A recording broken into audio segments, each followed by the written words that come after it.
बिस्मिल्लाह वस्सलातु वस्सलामु अला रसूलिल्लाह। आज किस नंबर 7 है अकीदा तौहीद के हवाले से, और हम अल्लाह रब्बुल इज़्ज़त की ज़ात और सिफ़ात के हवाले से गुफ्तगू करें। आज की किस्त में हम इस हवाले से गुफ्तगू करेंगे कि नबी करीम अलैहिस्सलाम ने अहले किबला की तकफ़ीर से, उसको काफ़िर कहने से, मुसलमान को काफ़िर कहने से मना किया।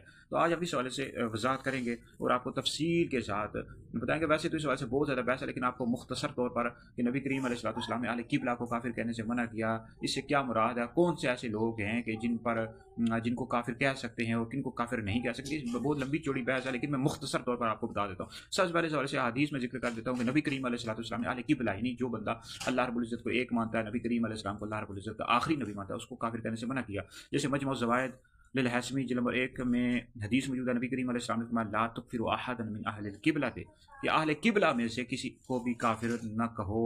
इस तरह बुखारी शरीफ में हदीस मौजूद है, नबी करीम अलैहिस्सलाम ने फरमाया मन सल्ला सलातना वस्तकबला किबलतना, कि जो हमारी तरह नमाज पढ़े, हमारे किबला की तरफ मुंह करके नमाज पढ़े, हमारा ज़बिया खाए, वो मुसलमान है, अल्लाह रसूल के ज़िम्मा में है। अल्लाह के दी हुई पनाह में ख़यानत न करो। मिशकात शरीफ में हदीस मौजूद है, ला इलाहा इल्लल्लाह कहने वाले को किसी गुनाह के इर्तिकाब के सबब काफिर न कहो। इसी तरह बुखारी मुस्लिम में हदीस मौजूद है, जिसने अपने मुसलमान भाई को काफिर कहा तो ये कुफ्र दोनों में से किसी पर लौटेगा। ये मुस्लिम शरीफ में हदीस मौजूद है। तो इस वाले से आप अकीदा तहाविया पढ़ लें। भाई अहले किबला से मुराद वो लोग हैं कि नबी करीम अलैहिस्सलाम जो कुछ लेकर आए उन सब पर ईमान रखता हो। ये अहले सुन्नत का मौक़िफ़ है। अकीदा तहाविया सफ़र नंबर 23 में मौजूद है कि हुज़ूर अलैहिस्सलाम जो कुछ भी लेकर आए, यानी इससे मुराद ज़रूरियात दीन है। नबी करीम अलैहिस्सलाम जो कुछ भी लेकर आए उस सब पर ईमान रखता हो। अब ज़रूरियात दीन क्या है भाई? जन्नत दोज़ख पर ईमान रखता हो, क़यामत पर, नबी करीम अलैहिस्सलाम अल्लाह रब्बुल इज़्ज़त के आखिरी नबी हैं, और इसके अलावा और फ़रिश्तों पर। ये सारी चीज़ें ज़रूरियात दीन में से, यानी नबी करीम अलैहिस्सलाम जो कुछ भी लेकर आए उस पर ईमान रखता हो। तो ऐसे बंदे को काफिर कहना हरगिज़ हरगिज़ भी जायज़ नहीं है। अच्छा, दूसरी बात याद रखें कि किसी भी गुनाह के सबब किसी मुसलमान को काफिर कहना जायज़ नहीं है। अगर कोई शख्स बेनमाजी या नमाज नहीं पढ़ता या जानबूझ कर रोज़े नहीं रखता तो बहुत बड़ा कबीरा गुनाह है, बहुत बड़ा गुनाह है, लेकिन इस गुनाह की वजह से उसको काफिर कहना हरगिज़ हरगिज़ भी जायज़ नहीं है। ये अकीदा तहाविया में मौजूद है। जब तक कि वो उस गुनाह को हलाल समझ कर नहीं कर रहा तो उसको काफिर नहीं कह सकते। तो इस हवाले से अहले सुन्नत व जमात का मौक़िफ़ है। शरा फ़िक़्ह अकबर मौजूद है कि अहले सुन्नत व जमात का मौक़िफ़ है कि अहले किबला में से किसी की भी तकफ़ीर करना जायज़ नहीं है। अब अहले किबला कौन है भाई? शरा फ़िक़्ह अकबर पढ़ लो। इल्म अन्नल मुराद बि अहलिल क़िबलति अल्लज़ीना इत्तफ़क़ू अला मा हुवा मिन ज़ुरूरियातिद दीन, यानी जो ज़रूरियात दीन पर ईमान रखते हों। ज़रूरियात दीन से मुराद ये है जन्नत, दोज़ख, नबी करीम अलैहिस्सलाम की ख़त्म नबूवत, क़यामत, फ़रिश्तों, इन सब पर ईमान रखते हो, उनमें से किसी को भी काफ़िर कहना हरगिज़ हरगिज़ भी जायज़ नहीं। अब क्या मुतलक़न अहले किबला की तकफ़ीर मना है? भाई मुतलक़न अहले किबला की तकफ़ीर मना नहीं है। जैसे कि आप देख लें, शरा फ़िक़्ह अकबर में मौजूद है कि मुतलक़न अहले किबला से तकफ़ीर की नफ़ी कतन हरगिज़ भी दुरुस्त नहीं है। ये जो हदीस मौजूद है, नबी करीम अलैहिस्सलाम ने फरमाया कि अहले किबला को काफिर न कहो, मुतलक़ तौर पर मना नहीं किया गया। तो इस हवाले से अब जैसे एक कादियानी है बदबख्त लानती, नबी करीम अलैहिस्सलाम अल्लाह रब्बुल इज़्ज़त के आखिरी नबी है, ये चीज़ ज़रूरियात दीन में से है।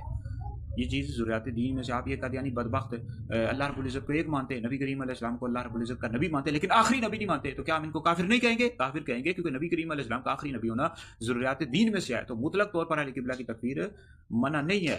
यानी जो नबी करीम अलैहिस्सलाम लेकर आए, अगर उसमें से वो किसी चीज़ का इनकार कर देता है, आप नबी करीम अलैहिस्सलाम की ख़त्म नबूवत का इनकार कर देते हैं, जैसे कादियानी, मिर्ज़ाई अहमदी, तो काफिर और मुर्तद हैं, इस्लाम से खारिज हैं। यानी अहले किबला को काफिर न कहो, उससे मुराद यह है कि जो बंदा अल्लाह रब्बुल इज़्ज़त को एक मानता है, नबी करीम अलैहिस्सलाम को आखिरी नबी मानता है, ज़रूरियात दीन पर ईमान रखता है, तो उसको काफिर कहना हरगिज़ भी जायज़ नहीं है। अच्छा, दूसरी बात ये याद रखें, आप कुछ फ़िरके ऐसे हैं कि जो माज़अल्लाह कुरान पाक को कम कहते हैं, नाक़िस कहते हैं। अब ये कुरान पाक मुकम्मल किताब है, अल्लाह रब्बुल इज़्ज़त की आखिरी किताब है, इसका एक एक हर्फ महफूज है।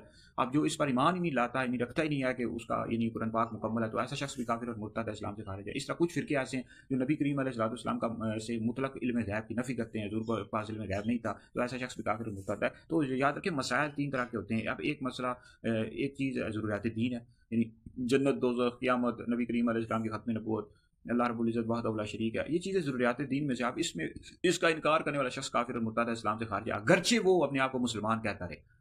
अच्छा, इस तरह कुछ चीज़ें होती हैं अक़ाइद अहले सुन्नत, यानी इसका मुनकिर गुमराह होता है, काफिर नहीं होता। जैसे अंबिया के बाद सबसे अफ़ज़ल हज़रत सैयदना अबू बकर सिद्दीक़ हैं, फिर दूसरा नंबर उमर का है, तीसरा उस्मान का, मौला अली का चौथा नंबर है।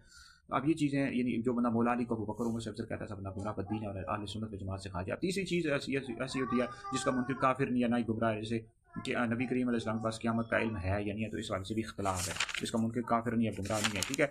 तो आप इस वाले से याद रखिए कि तकफ़ीर के बारे में कुछ उसूल हैं। ये नहीं है कि हर बंदा दूसरे को मुसलमान को उठकर काफिर कहना शुरू कर दे, इसकी हरगिज़ हरगिज़ भी इजाज़त नहीं है। किसी मुसलमान को काफिर कहने की हरगिज़ भी इजाज़त नहीं है, जब तक कि वो सराहतन ضروریات دین میں سے کسی چیز کا انکار نہ کر دے. اگر کر دیتا ہے ضروریات دین میں سے تو پھر وہ ایسا شخص کافر اور مرتد اسلام سے کھا دیا. لیکن یہ اگر کسی مسلمان نے اس طرح کی بات کہہ دی تو یہ نہیں ہے کہ ہر بندہ اس پر کفر کے فتوے لگانا شروع کر دے، بلکہ وہاں کے جو علماء ہوں گے اس شہر کے علاقے کے، وہ دیکھیں گے بھائی اس نے کفر کیا، التزامی کفر کیا، لزومی کفر کیا. کفر کی بھی دو قسمیں ہوتی ہیں، لزومی التزامی. تو یہ بہت ساری آبھاس ہے کہ اہل قبلہ کی تکفیر سے نبی کریم علیہ السلام نے منع کیا ہے. ٹھیک ہے، بہت لمبی چوڑی بحث ہے، اس حوالے سے ہمارا مقالہ تیار ہے.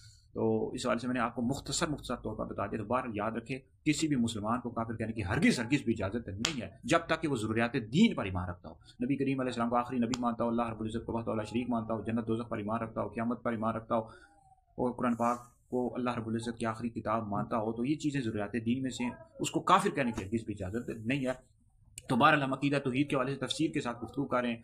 پھر اس کے بعد شرک پر اور دیگر چیزوں پر اس حوالے سے ہمارے حیدری دارالفتہ اہل سنت کے فتح جات بھی آ رہے ہیں. تو بہرحال کچھ فرقے ایسے ہیں جن پر حکم کفر ہے، اور ان کے جو بڑے اکابرین تھے ان پر حکم کفر ہے. اب کچھ ایسے ہیں جو نبی کریم علیہ السلام کے علم غیب کو مطلق طور پر انکار کرتے ہیں. تو یہ چیزیں ضروریات دین میں سے، اس وجہ سے ان پر کفر کے فتوے لگے ہوئے ہیں، اور وہ عام بندوں نے نہیں لگائے، اس وقت کے جو اکابرین اہل سنت تھے انہوں نے لگائے. اس طرح قرآن پاک کو کچھ ایک فرقہ ایسا ہے جو کم مانتا ہے، تو ایسے فرقے پر بھی حکم کفر ہے. تو بہرحال اس حوالے سے بڑی تفصیل کے ساتھ گفتگو ہے. اب مزید جو گفتگو ہے اللہ رب العزت کی ذات اور صفات کے حوالے سے، عقیدہ توحید کے حوالے سے، اگلی آنے والی قسط میں ہم تفصیل کے ساتھ ویڈیو جاری کرتے ہیں.